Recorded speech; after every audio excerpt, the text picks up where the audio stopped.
guava, sapota, and oil palm, etc. Provided financial assistance to farmers for establishment of 65 cold storage units, 48 refining chambers, 310 pack houses, and 35 cashew processing units. Established 143 nurseries under private and public sectors. Enacted Andhra Pradesh Registration of Horticulture Nurseries Regulation Act 2010. Assisted farmers for protected cultivation in 2,696 hectares under quality management of value addition program. 305 farmers groups consisting of 15 to 20 farmers in each group for farmland supplied hybrid vegetable seeds, shade net, postal harvest implements, vending vans for transport of vegetable and mandis to colonies. Conducted 6,627 training programs and 359 exposure visits covering 2.65 lakhs farmers. AP exported 34 lakhs 60,000 metric tons of horticultural produce valued about rupees 635 crores during the 2011 to 2012.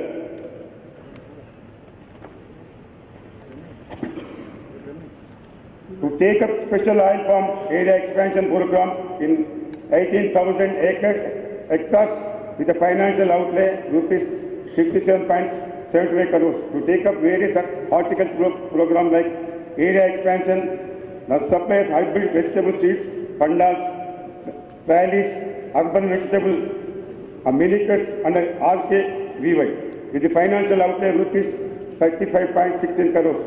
To take up various horticulture program under state plan schemes like flower cultivation, supply of poly seeds and plastic crates under the PHA.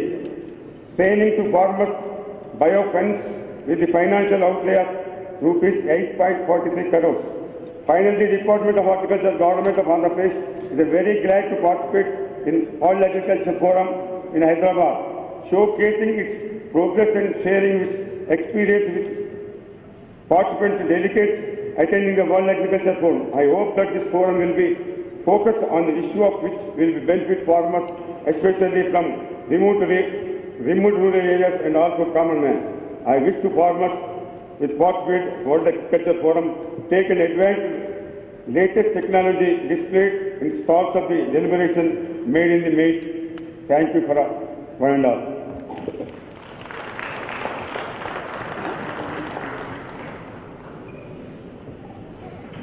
Thank you, sir, for your address. Now, to deliver the inaugural address, I now invite our guest of honor, Honorable Tariq Anwarji, Honorable Minister of State for Agriculture, Government of India.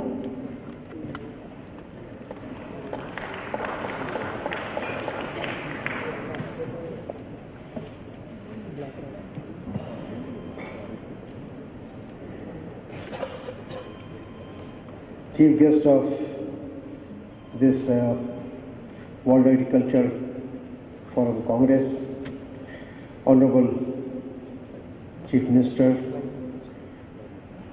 Kiran Kumar Reddy Sahab,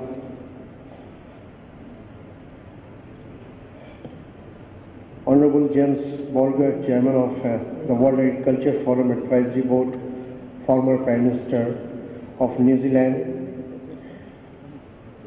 Honorable Kanna Lakshmi Narayan, Minister for Agriculture and HAM, Government of Andhra Pradesh, Honorable Ram Reddy Venkata Reddy, Minister for Horticulture, Dr. Mr. Kent V. Baker, Chairman, World Agriculture Forum, Mr.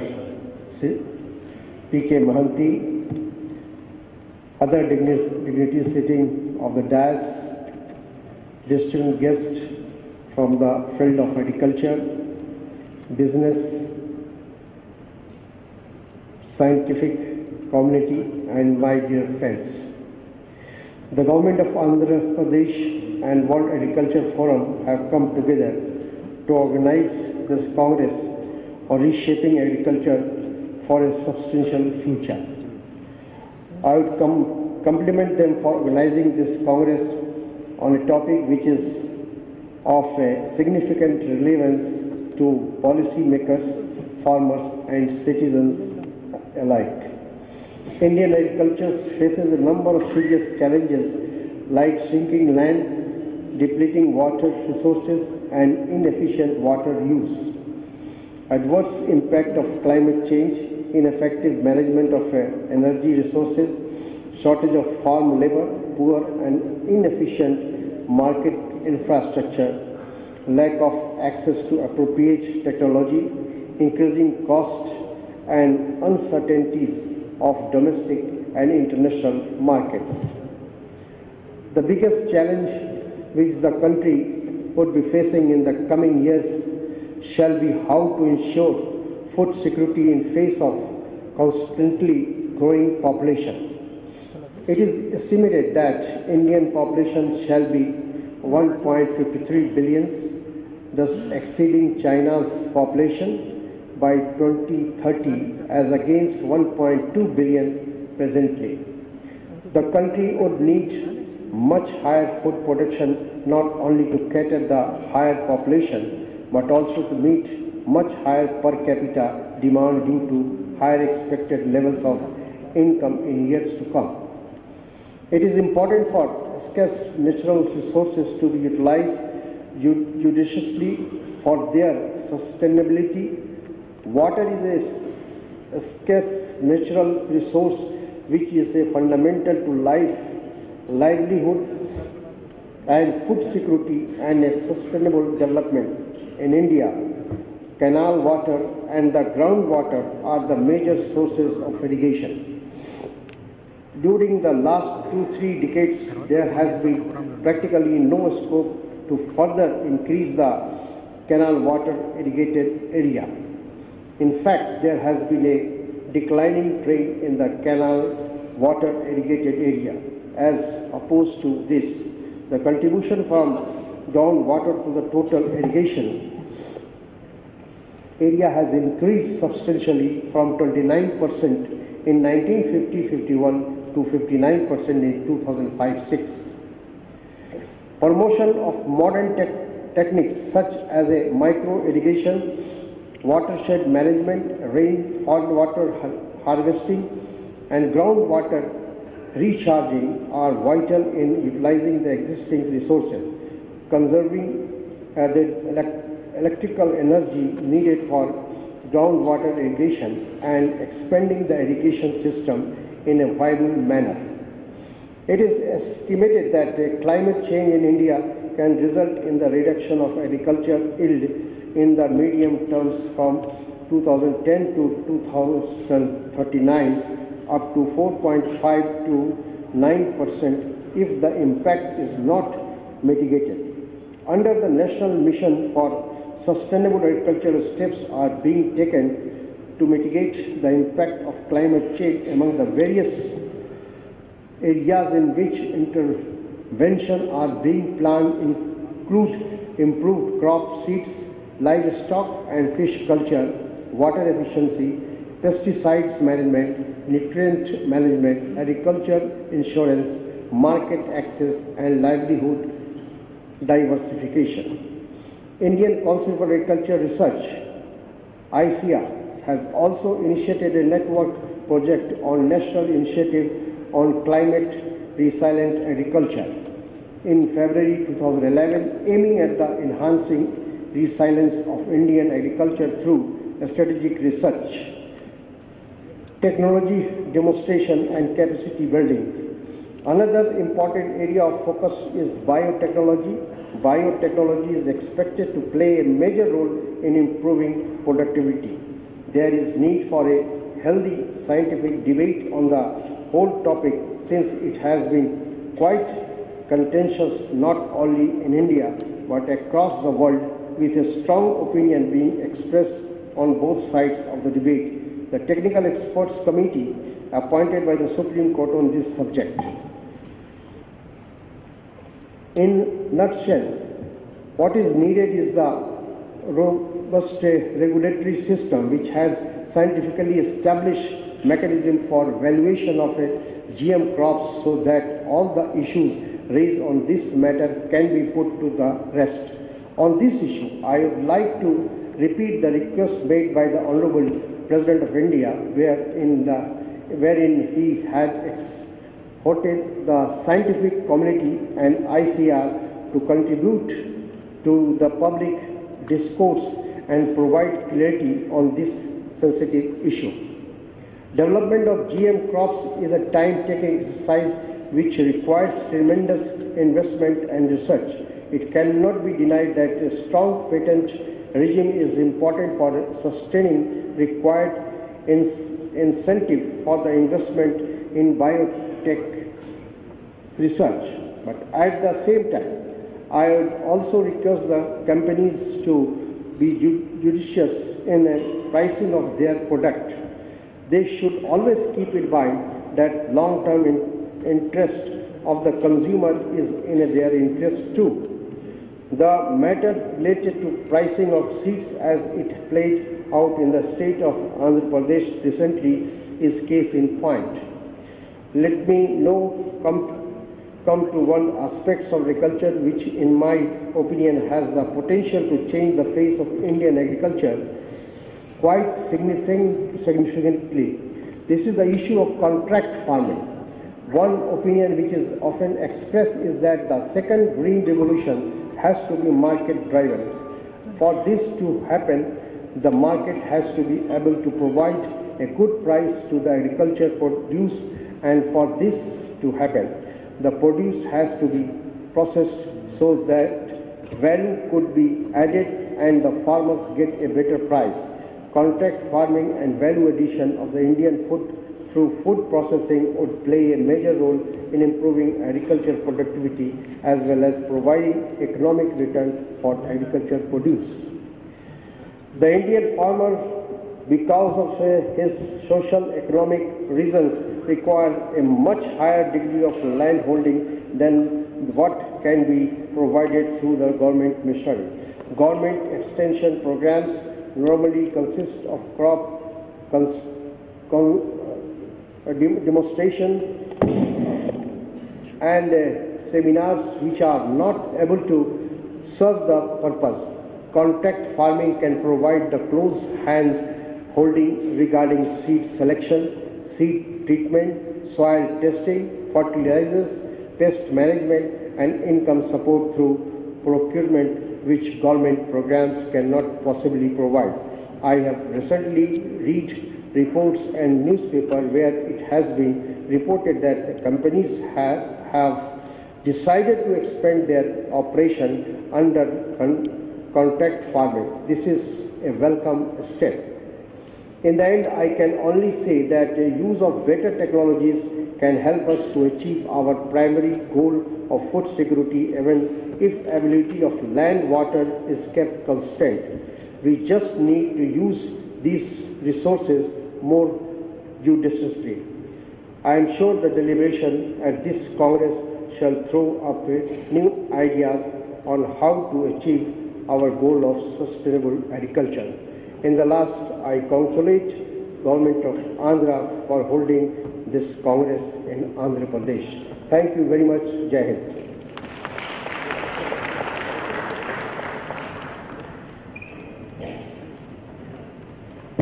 Thank you, sir, for the inaugural address. And now, ladies and gentlemen, I invite our chief guest, Honorable Chief Minister of Andhra Pradesh, Shri N. Kiran Kumar Reddy Garu, to give the address.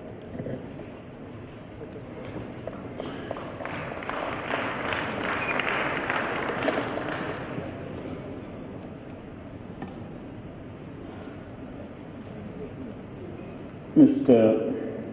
Tariq Anwar, Honorable Minister for State for Agriculture, Government of India. Mr. Kanna Lakshminarayana, Honorable Minister for Agriculture, Government of AP. Mr. Ram Reddy Venkat Reddy, Honorable Minister for Horticulture. Other ministers in front of the dais. Honorable James Bolger, Chairman, World Agriculture Forum Advisory Board and former Prime Minister of New Zealand, Dr. Becker, Chairman, World Agriculture, all the delegates who have come here, the delegates from the farming community, both within India and from abroad. I welcome all of you to the city of Hyderabad to have a fruitful conference, which is to give solutions to the problems faced by farmers, both in agriculture, the advisory both to the state government and to the farmers. This city of Hyderabad is an ancient city with ancient values and heritage structures and with a modern outlook. I request the delegates to have a fruitful conference, take some time off to visit the city, taste the cuisine here. I think this will have sweet memories for you, will be left throughout your life for your visit of Hyderabad. I, as Chief Minister of this state, I am honored to welcome all of you to this important conference in Hyderabad. And it's for the first time we are having this conference in Asia. Hyderabad has been a host of lot of such conferences of late. In 2012, we had the 11th Conference of Parties, that is a biodiversity conference with about 8,000 delegates from about 170 countries here for nearly 19 days. Then we had the 4th World Telugu Conference. We had it after 37 years, where more than 5 lakh participants participated from throughout the world. We had the World Agriculture Allergy Conference, and today we are here with the World Agriculture Forum. And this conference is going to give a direction, both to the direction and advice, both to the policymakers and to the agricultural sector. We have to realize 2 or 3 major issues which have taken place from our independence. After independence and in the early 60s, agriculture was one of the most sought out profession, with lot of educated people going to the profession of agriculture because of the independence they had, because of they could live their life the way they wanted, and it was remunerative for them to stay in their villages, to stay with their people, and to produce and be successful in their life. That is, both they were meeting their expenditure, they were able to have a good education for their family, they were able to do everything with the income from agriculture. But different issues have come up after that, and the problems after independence is, today no educated person wants to select agriculture as a profession. It's very unfortunate. They do not, the youngsters do not visualize agriculture as a profession anymore. Even the not so well educated also do not want to do agriculture. Why?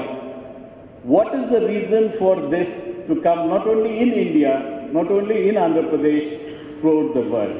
I think this is one subject this conference should analyze and try to give solutions, to give hope to the youngsters, to make youngsters go back to the villages and take agriculture as their profession.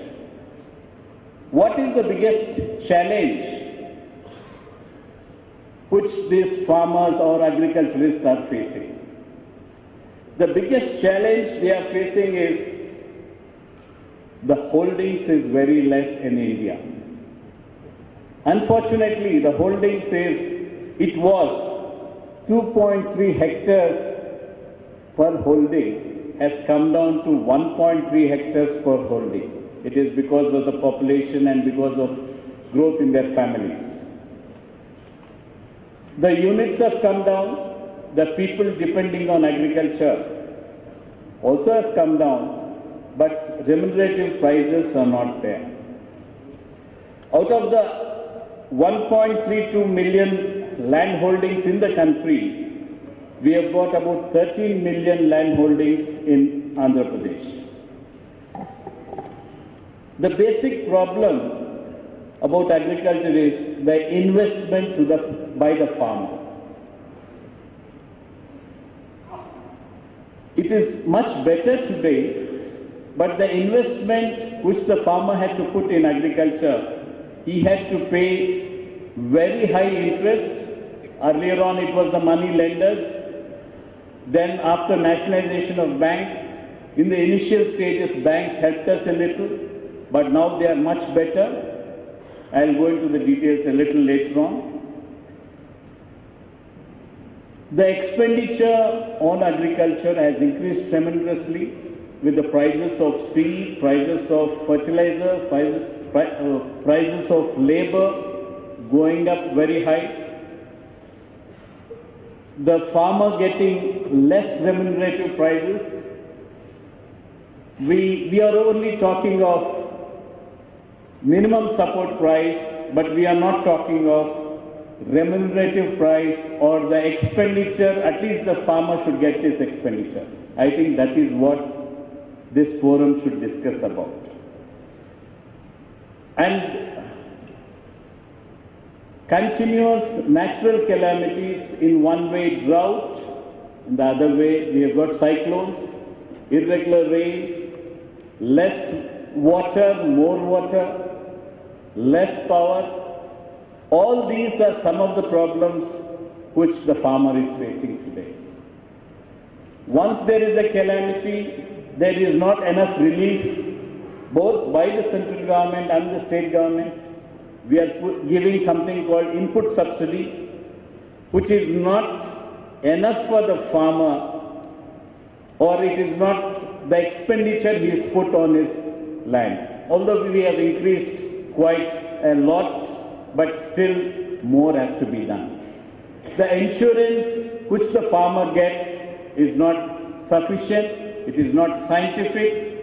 They have to have lot of changes coming into insuring the crops. What is the biggest challenge?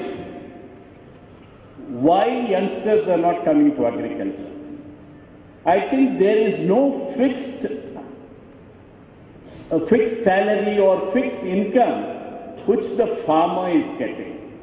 So I think this conference should concentrate on trying to show a fixed income, at least to a portion, at least half or 3/4 of the income, he should get continuously without any risk.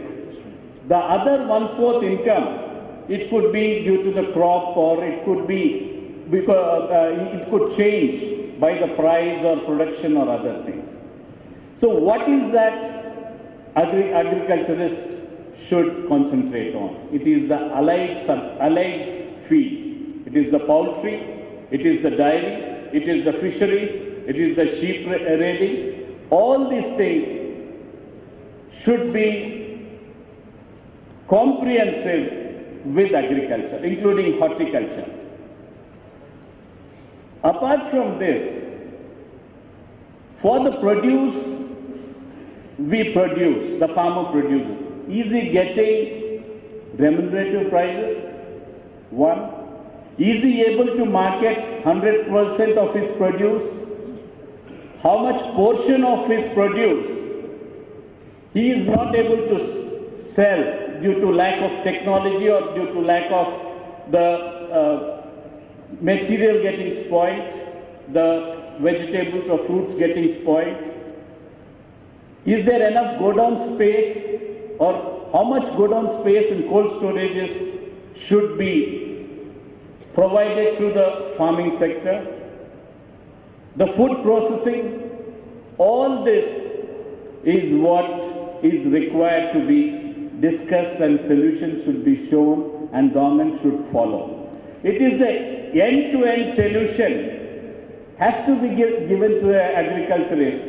We have to get back our youngsters into agriculture. We have to get back our educated people who want to become farmers, who want to live on agriculture, and that is what I think this conference is the right place. You are in the right city to give us advice, and we are here to follow you. This conference, I would like to highlight certain issues we have tried to change in agriculture in this state, and we have to do a lot. We have made a beginning, but a lot has to be done. The first problem I narrated was the finance to the farmer. A lot of change has come. Government of India is putting a lot of pressure on the banks, and I think we should thank the Government of India for the credit being given to the farmers. It was hardly 50-60,000 crores a year. This year it is going to be 7 lakh crores is the credit to the farmers being provided by Government of India. Out of that, I am proud to say, nearly about 72,000 crores is the target we have set for ourselves to give credit to our farmers for this particular year. And the second biggest challenge was the interest the farmer had to pay. He had to pay an interest of nearly 14%, something like 95, 96, they were paying 14% interest. Slowly the Government of India has started reducing that. Now it has come to 8.5%. 8.5%, that is, the banker is giving it at 7%. 1.5% is being given by the Government of India to the bankers directly. Even at 7%, when the farmer pays it on time, he is getting a subvention of 3%. So the actual interest the farmer has to pay is only 4%. That is, the Government of India is doing it for throughout the country. But I am proud to announce, in our state, even that 4% interest, the Government of Andhra Pradesh is paying to a lakh of rupees. That is nearly 10 million farmers in this state take below a lakh of rupees per credit, and they have to pay back on time. This is one of the major changes which has come by Government of India over the period of time, and it's a welcome change to the farmers. And another great decision taken by Government of India is when these calamities come. Usually we are giving it at 7%, but when these calamities come and the RBI reschedules the interest to be paid was 11 to 12%. Even that Government of India has reduced. We thank the Government of India for doing that, and it is being treated as a crop loan now, where they have to pay only 7% and 3% subvention is given on being paid on time. This is one of the major changes where the farmer does not have to go to the money lender to get money for high interest. I think this is one change which has been brought by Government of India and Andhra Pradesh. Second biggest problem is, here we have got lands which are irrigated through water, where they have to pay a very small amount for the water supply. we have got the other lands which have to be, water has to come through electricity. The difference of price between what a farmer pays through canal irrigation and through electricity irrigation was 6,000 to 7,000 rupees an acre. So the government of Andhra Pradesh from 2004, we have made agriculture pump sets free power, and government of Andhra Pradesh is paying for that. We are approximately spending 4,000 crores as free power to 32 lakh pump sets in this state. This is another major change we have got to help the farmer. Apart from this, one side we have got the dry lands, the other side we have got water from our rivers, especially Godavari, and to a little extent Krishna going into the sea.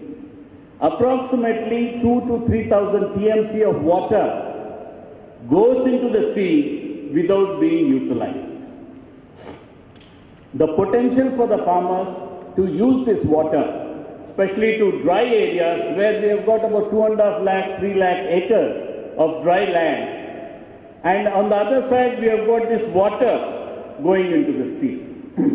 So this is when the government of Andhra Pradesh thought of Jala Yajnam, where we started into something like 2004 and 2005 to try to irrigate 1 crore of acres by the water which is going into the sea. We have got some natural disadvantages. That is, in some areas, the water flows much below the level of the lands. So we are trying to build projects to stop the water, and we are lifting this water to be used in these lands.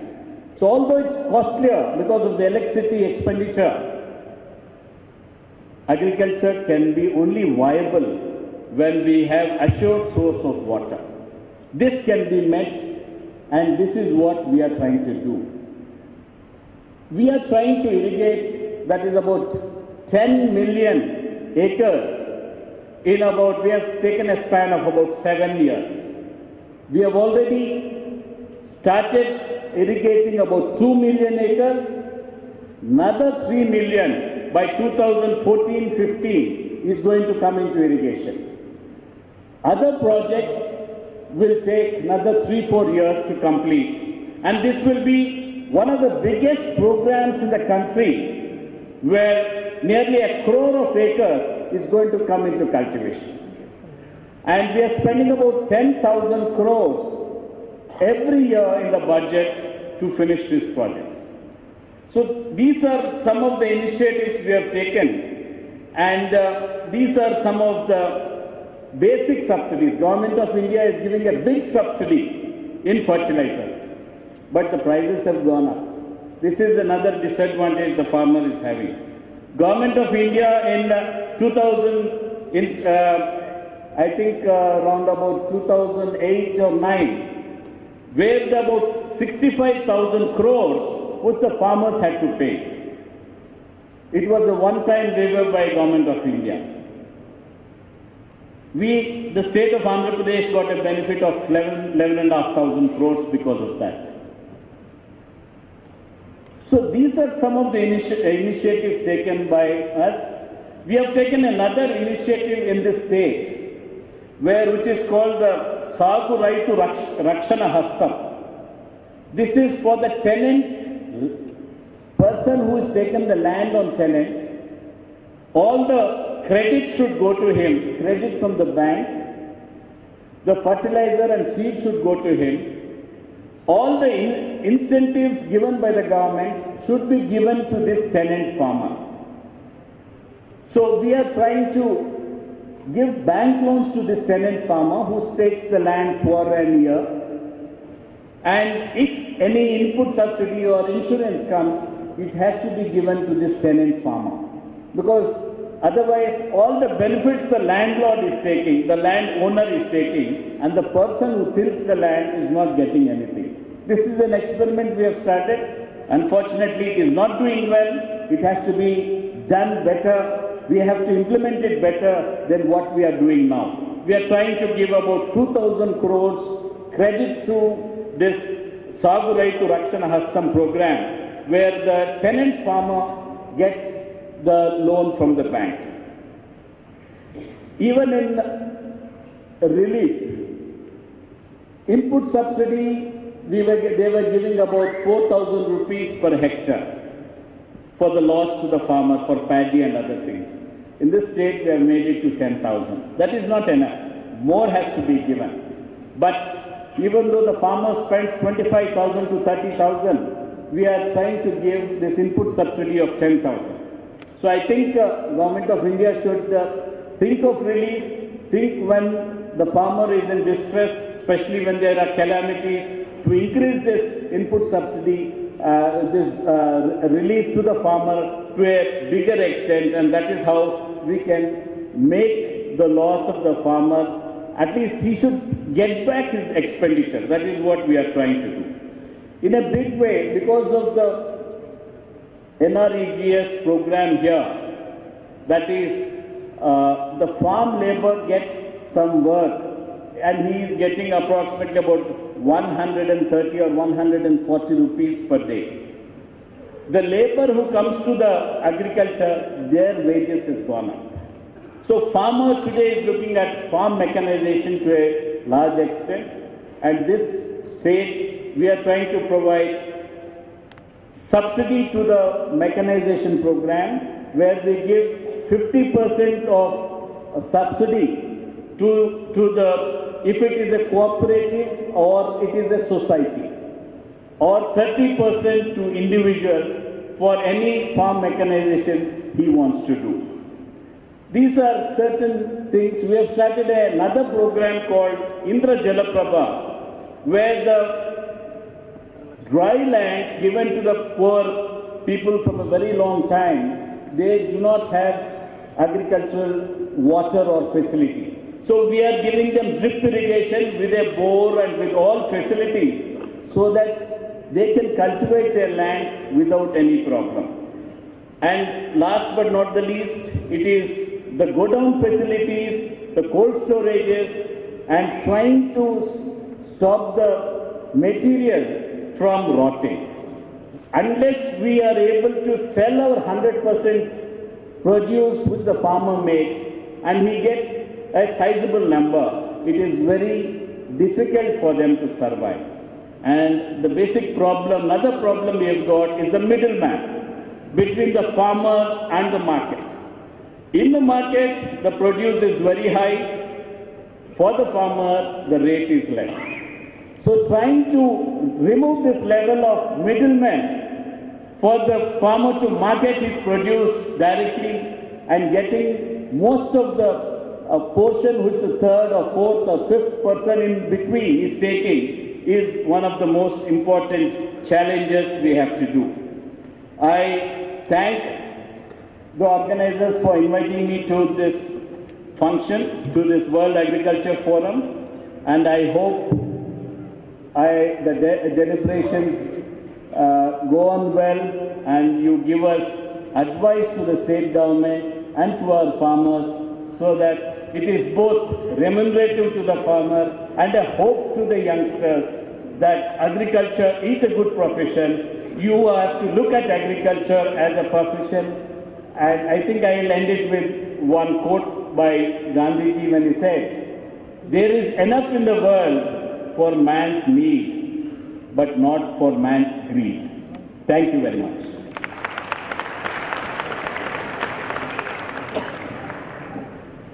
Thank you, sir, for your immense support towards this Congress. Ladies and gentlemen, on this momentous occasion, we would also like to release 4 publications. For the publication release, I'd also like to invite on stage Mr. Anil Chandra Puneta, Principal Secretary, Agriculture, Government of Andhra Pradesh, and Dr. A. Padmaraju, Honorable Vice Chancellor, Acharya N.G. Ranga Agricultural University and Dr. Y.S.R. Horticulture University. 3 publications are by Acharya N.G. Ranga Agricultural University and 1 by Dr. Y.S.R. Horticultural University. To release the first publication, Best Management Practices for Different Crops for Small Farm Holders in English, I invite Honorable Chief Minister of Andhra Pradesh, Shri N. Kiran Kumar Reddy Garu.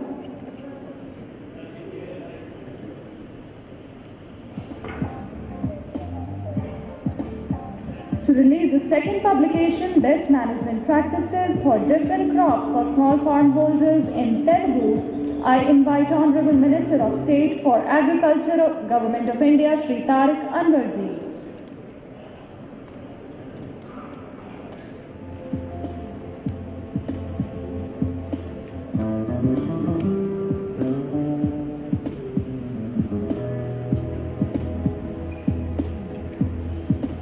To release the second publication, Best Management Practices for Different Crops for Small Farm Holders in Telugu, I invite Honorable Minister of State for Agriculture, Government of India, Shri Tariq Anwarji.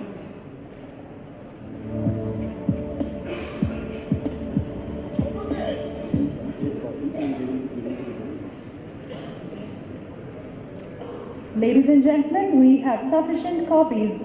These will be delivered to all the delegates.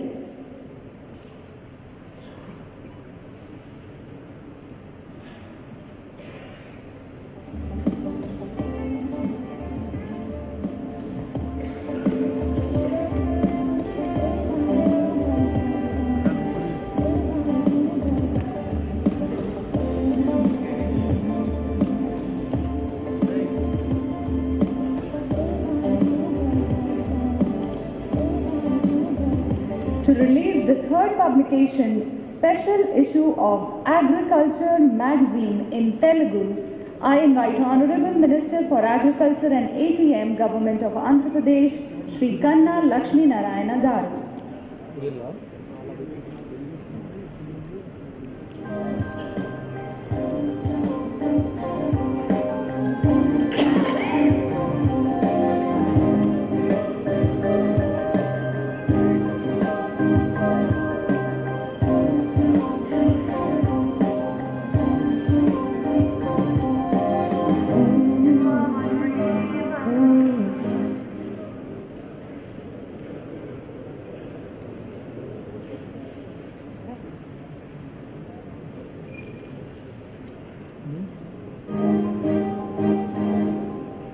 To release the fourth publication, Tomato, Pests, Diseases and Nutrients Disorder in English by Dr. Y.S.R. Horticulture University, I invite Honorable Minister for Horticulture, Sericulture, RSAD, Government of Andhra Pradesh, Shri Ramareddy Venkat Reddy Garu.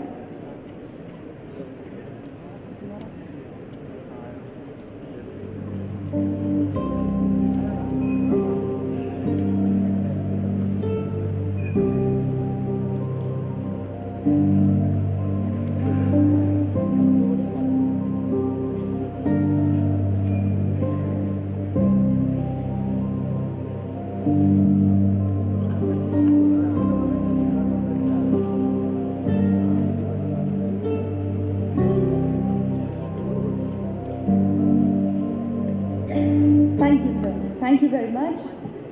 Thank you, Dr. Raju. Thank you, Mr. Chandra Puneta.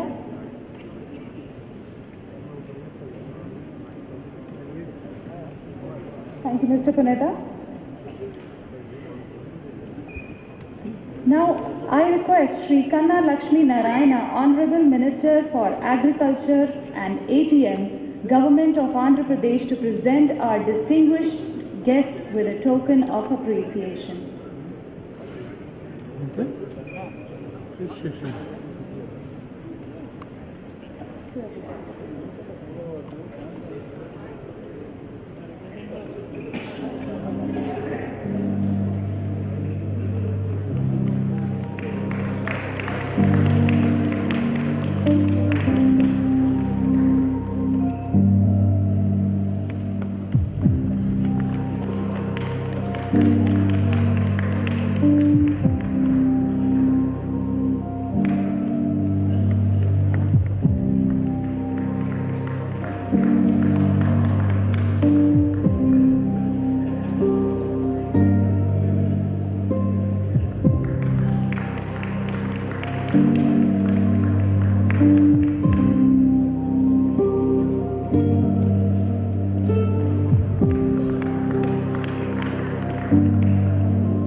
Chandrasekhar, Chairman, World Agricultural Forum, to present a token of appreciation to Shri Kanna Lakshmi Narayana, Honorable Minister for Agriculture and ATM, Government of Andhra Pradesh.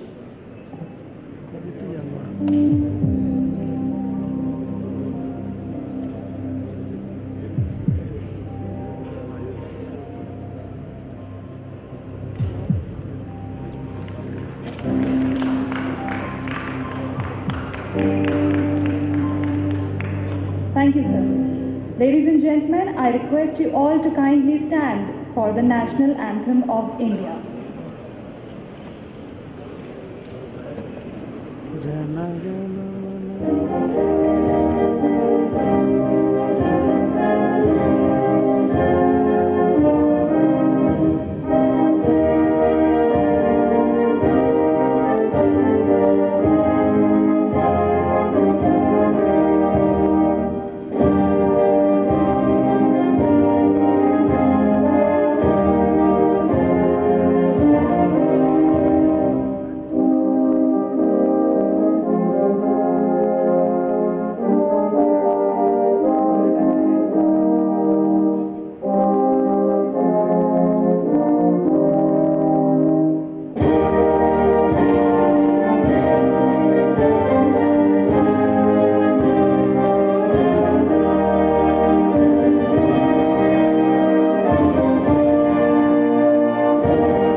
Jai Hind. I thank each and every one of you for your presence in this inaugural ceremony. I extend special thanks to our distinguished media representatives who have taken time out to cover this event. I request all of you to kindly remain seated while the VIPs leave the hall for the inauguration of Agri-Tech Trade Fair in Hall number 4. Ladies and gentlemen, I request you all to kindly remain seated.